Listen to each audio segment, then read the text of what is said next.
Where have the real men gone?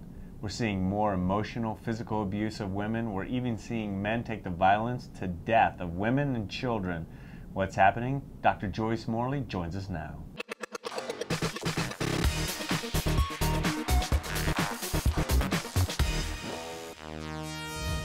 All right, doctor, where have the real men gone? They're hiding. The real men are just not standing up. You know, men used to be accountable, and there's every excuse in the world. You know, my mom wasn't there, my dad wasn't there, I grew up poor, I grew up with this and not that. I think there's so many excuses. Men are just not being accountable. I see it in my office every day, Conn, where the men are coming in and they want someone else to take the blame. They're taking and pointing that finger out there, forgetting that there's one pointing back at them. They're not looking in their own mirrors and being able to say, what am I doing in order to contribute to what's going on? But you know why they don't do it? Because as women, we don't hold them accountable. The mothers are not holding them accountable. Most of the time, the dads are not holding them accountable. We want to keep everybody perfect. And if it's not out there, don't say anything. Keep it secret. Don't talk about it. We don't talk about the crime rates. We don't talk about the things that men are not doing and that they are doing to their families. They're actually taking the lives of their mothers, of their fathers, of their wives, of their children, all because of the fact that they don't want to be accountable and they don't want to feel their own pain. You have spoken loud and clear that a lot of us are just these vulnerable, weak men. I grew up with a single mom, raised me. I have never yelled at a woman. Right, right. What gives permission? I mean, it just seems like the entry leg to escalating problems. What allows a man to be allowed to yell at a woman in his home, and is it okay? It's not okay, and too often the mothers don't hold them accountable. They yell at their mothers. And so the mother, because of the fact that she's missing that man or that father who's not there in the household often, will actually allow that boy to become the man. You cannot allow a boy to be the man in the head of your house. As that woman, that single parent, she can actually raise a boy and help him to be that man, and she can get some role models, she can get some mentors to help her.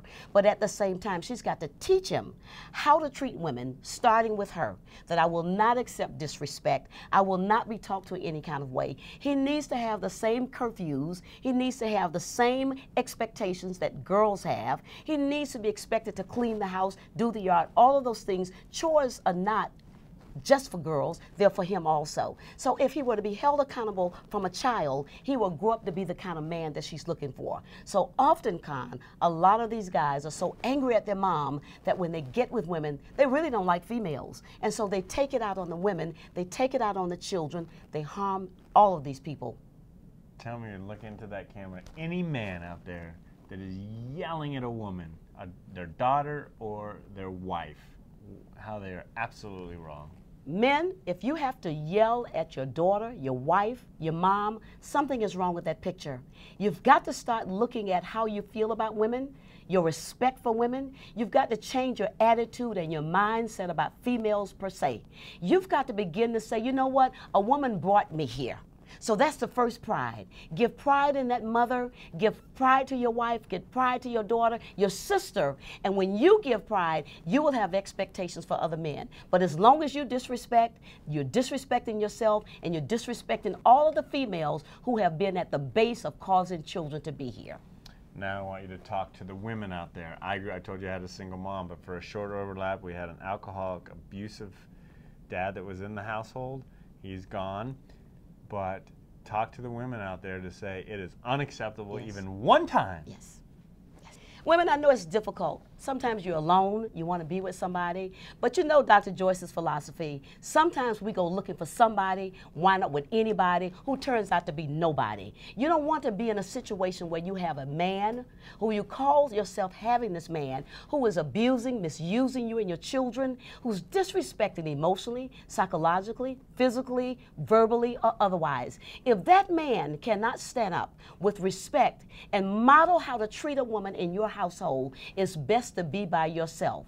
The other thing, women, is remember, you can do bad by yourself. You don't need anyone else to hold you down. And don't accept anything, no wooden nickels, because they don't roll and they don't spin. The other thing, women, is you are beautiful, you are strong, and you've got to believe in yourself that if you have to go at it with someone bad, stay by yourself. Amen. Amen. Also, just before we leave, I want to talk about the escalation, because we're seeing the end result of death in families where Yes. the woman finally says, I'm going to leave, and obviously that needs a professional in that environment. But talk about the escalation. It starts here, you're going to start seeing this, and it's a path that you need to stop early. Stop it. It's a cycle of abuse, Conn, and women look at men and they say, he only pushed me, or he only yelled at me once. The first yell, the first push will be another push, another yell. And then what happens is that honeymoon period. Men use sex in order to fix the situation. So he beats her down during the day by calling her names. And I say to men and women, the only name you should be called is a name that's on your birth certificate, or a pet name if you have for each other. But when it goes beyond that, there's a problem there. When you allow that, what you're saying is, I'm worthless, I'm no one, and I don't expect for you to look at me as being somebody. But you've got to put a stop, because if it starts there, it's going to continue. It's going to get worse. It escalates to now it's hitting, now it's beating, now it's shoving down even more, now it's putting their feet on you. Now it's going to, with a gun or with an instrument, that unlucky blow up on the side of one's head can actually take a person's life. And then the children are watching this. So you're teaching anger, you're teaching belligerence, you're teaching all of these things that children have to grow up with. And an unhealthy household for a child is going to be an unhealthy adulthood. So women, one time is all it takes. Guaranteed it's going to take over again. It never stops. Having sex at night will not make it any better tomorrow. It's the same man who hit you yesterday that you're sleeping with tonight. It does not take away the feelings that you have. You are worthy. You are somebody, and you have to begin to believe that I'm not going to let anyone take that away from me. God bless that you're here getting this message out. All I can say to men, stand up and be real men. I was raised by a beautiful mom who taught me the right ways to treat women, and we do know instinctively right from wrong. We do. We do. And Dr. Joyce, thanks for joining us. Welcome, God.